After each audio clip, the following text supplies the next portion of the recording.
County Airport Reynolds Field Airport Board Chair John Feldvary and Marketing Director Karyn Watson. Good morning. Good morning. Good morning to both of you.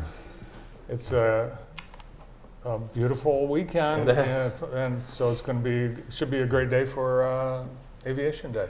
Absolutely. Yep. Check the forecast. All is looking well for Saturday, so we'll get our rain coming on Sunday. We have a rich history of aviation here, John and Jackson. Yes, it goes back, well, actually this is our 95th year of operation of the Jackson County Airport. In 1928, so this is 2023, so 1928, Wiley Reynolds donated 248 acres of his farm to put an airport out there. And then, as they say, the rest is history. But it was a prominent airport during World War II because there was a lot of training there. So the armed services came in and extended the runways and paved the runways. Oh, wow. They were sod or dirt up to that point. But in 1942, with World War II, they came and paved the runways. So that's some of the history that has taken place out there. It's a big base for the Civil Air Patrol too. And a lot of missions flowing out of there. Yeah, and it's still an active chapter in the area out there. And I think the most prominent thing one of the more prominent things that has happened on that airport is in 1939 when they established the civilian pilot training program, where civilian pilots trained armed forces pilots. And that started with Jackson Community College, or Jackson College it's now Jackson College, but that was in preparation for World War II. John, would you consider me a civilian pilot since I helped you fly that T-6 that one time? Yes, absolutely. Yeah. Karyn, this is going to be fun for the whole family. Talk a little bit about the day, Aviation Day.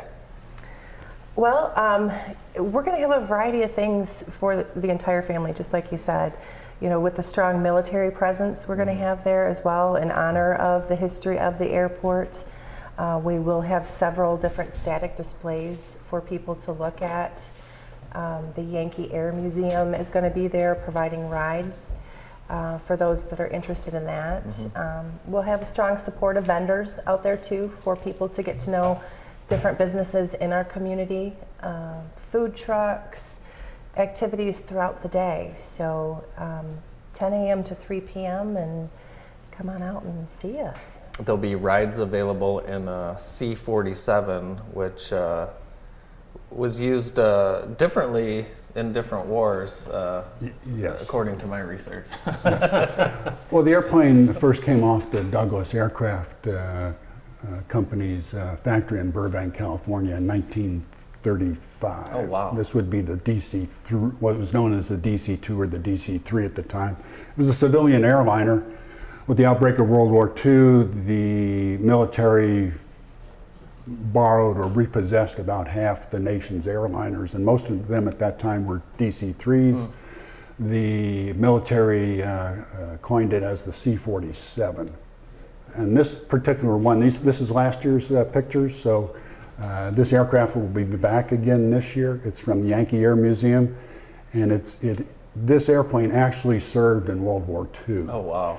The paint scheme on it is from D-Day invasion of June 6, 1944 at Normandy, the one that dropped paratroopers.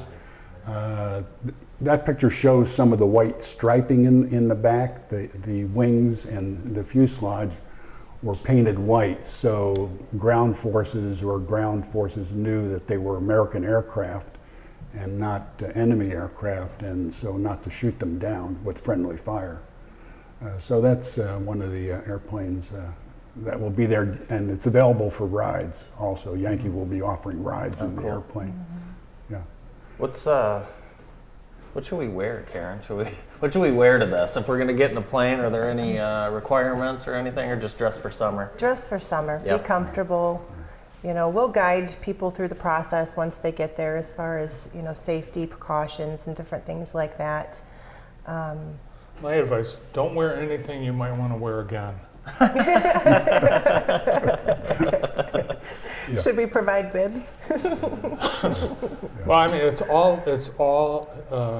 metal. I mean, there's nothing. There's no soft surfaces inside those planes. No, No, and the C-47 in particular, they have the webbing seats.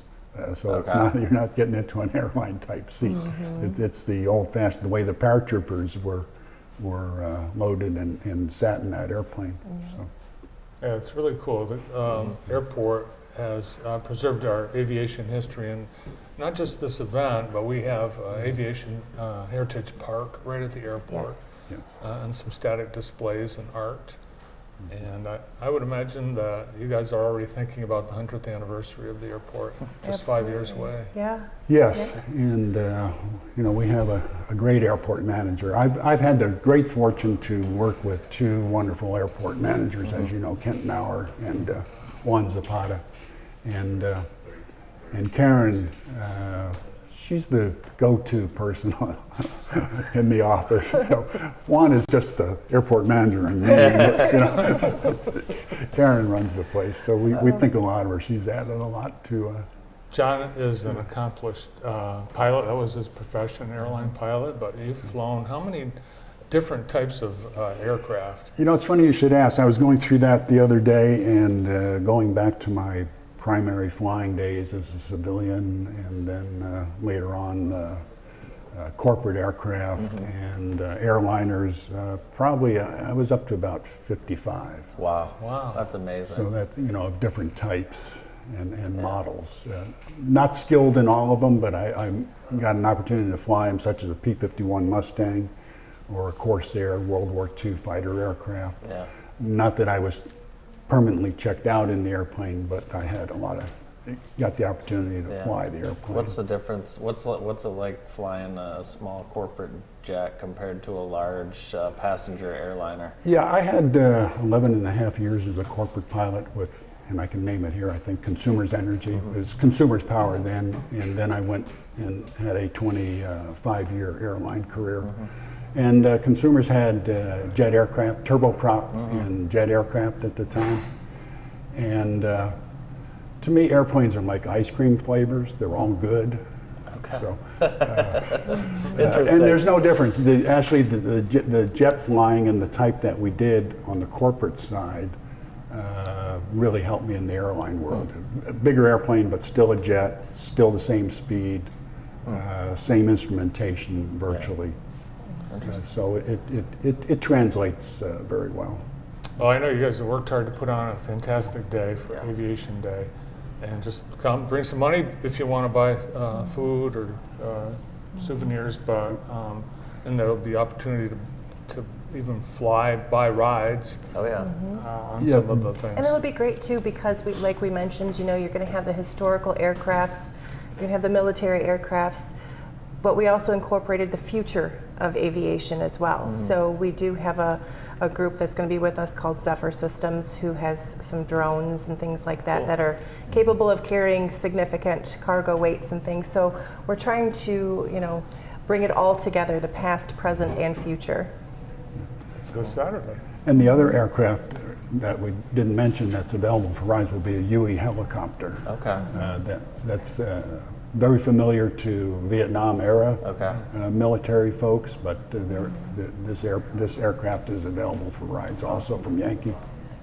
We'll see you Saturday. Thanks for coming in. Thanks for having us. Thank you very much. See you Saturday. Yeah, good to see you. Karyn Watson and John Feldvary from Reynolds Field, Jackson County Airport. More of the morning show in just a moment.